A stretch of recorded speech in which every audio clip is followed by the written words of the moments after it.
भारतीय राजनीति में ना कुछ कहानियां ऐसी हैं जिन्हें हम अक्सर भूल जाते हैं। ये सत्ता की नहीं बल्कि कर्तव्य की कहानी है। ये कहानी है गुलज़ारी लाल नंदा की। वो इंसान जो तब सामने आए जब देश अपने सबसे बड़े संकट से गुजर रहा था। जरा सोचिए, एक देश जो अभी अभी आज़ाद हुआ है, अपनी पहचान बना ही रहा है और सिर्फ 1.5 साल के अंदर अपने 2 सबसे बड़े नेताओं को हमेशा के लिए खो देता है। तो होता क्या है? क्या देश में अफरा तफरी मच जाती है? क्या सत्ता के लिए जंग छिड़ जाती है? या कोई चुपचाप आके उस तूफान में नाव को संभाल लेता है? चलिए आपको सीधे उसी दौर में ले चलते हैं जब ये सवाल सिर्फ एक कल्पना नहीं बल्कि भारत की एक कड़वी हकीकत बन गया था। साल था 1964। प्रधानमंत्री जवाहरलाल नेहरू का अचानक निधन हो गया। ये सिर्फ एक प्रधानमंत्री का जाना नहीं था। सोचिए, ये उस मजबूत खंबे का गिरना था जिसके साये में भारत ने आज़ादी के बाद 17 साल गुजारे थे।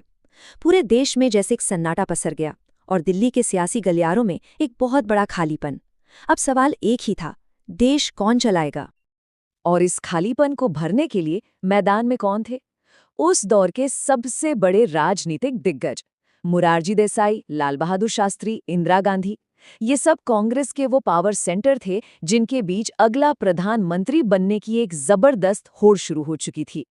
लेकिन एक तरफ जहां नेता आपस में उलझे थे, वहीं दूसरी तरफ देश का संविधान अपना काम कर रहा था। हमारे संविधान के अनुच्छेद 74 और 75 आप कह सकते हैं एक तरह का इमरजेंसी प्लान है। ये पक्का करते हैं कि देश एक पल के लिए भी बिना लीडरशिप के न रहे। ये एक संवैधानिक सेफ्टी नेट था ताकि सत्ता का ट्रांसफर शांति से हो सके। और इसी संवैधानिक सेफ्टी नेट ने एक ऐसे व्यक्ति को आगे किया जिसका नाम प्रधानमंत्री पद की रेस में दूर दूर तक नहीं था। और यहीं पर कहानी में एंट्री होती है गुलज़ारी लाल नंदा की। अब सबसे बड़ा सवाल, उन्हें ही क्यों चुना गया? जवाब यहीं छिपा है। पहली बात, वो निष्पक्ष थे। दूसरी, उनकी ईमानदारी पर कोई उंगली नहीं उठा सकता था।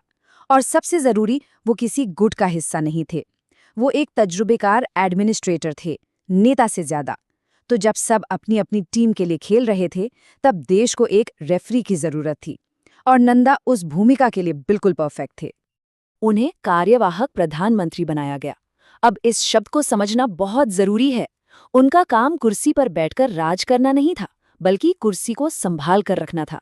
वो एक तरह से चौकीदार थे, जिनका काम था ये देखना कि जब तक पार्टी अपना नया लीडर नहीं चुन लेती, देश का कामकाज बिना रुके चलता रहे। और अगर आपको लगता है कि ये सिर्फ एक बार हुआ, तो आप गलत हैं। कहानी अभी बाकी है। इतिहास ने नंदा को इसी परीक्षा के लिए दोबारा बुलाया।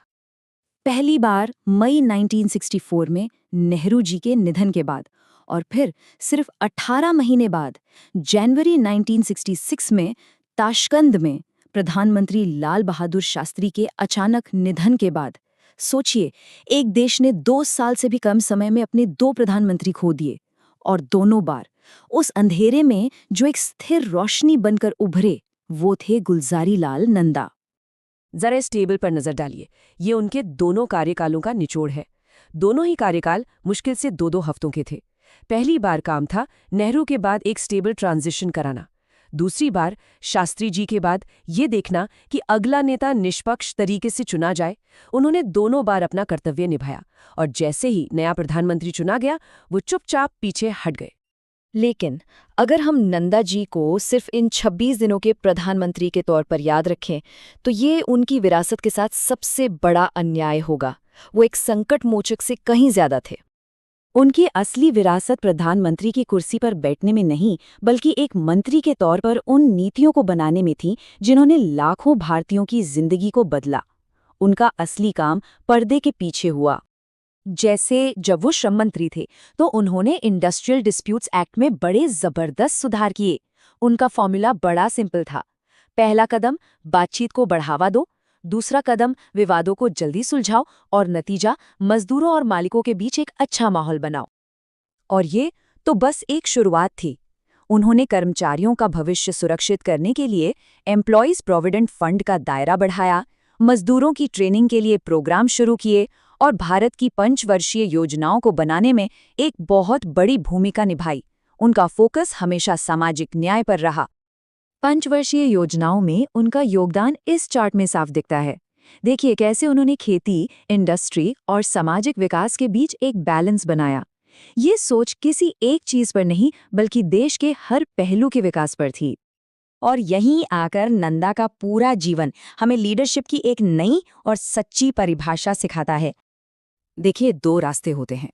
एक रास्ता है सत्ता के लालच का, जो गुटबाजी और अपनी महत्वाकांक्षा से भरा है, और दूसरा रास्ता है नेहरू का, नैतिक नेतृत्व का, जहां सिद्धांत सबसे ऊपर हैं, जहां देश का हित अपनी कुर्सी से बड़ा है और जहां सत्ता को जिम्मेदारी समझकर समय आने पर शांति से छोड़ दिया जाता है। गुलजारी लाल नंदा अपनी सादगी और अपनी नैतिकता के लिए जाने जाते थे। उन्होंने कभी सत्ता को अपना हक नहीं समझा, बल्कि उसे हमेशा सेवा का एक जरिया माना। उनका जीवन इस बात का सबूत है कि असली शक्ति पद में नहीं बल्कि चरित्र में होती है। और उनकी पूरी जिंदगी का सबक हम उनके ही इस एक वाक्य में समेट सकते हैं। सत्य, सेवा और ईमानदारी किसी भी पद से बड़ा होता है। ये शब्द हमें याद दिलाते हैं कि इतिहास उन लोगों को याद रखता है जो कुर्सियां नहीं बल्कि राष्ट्र का चरित्र बनाते हैं।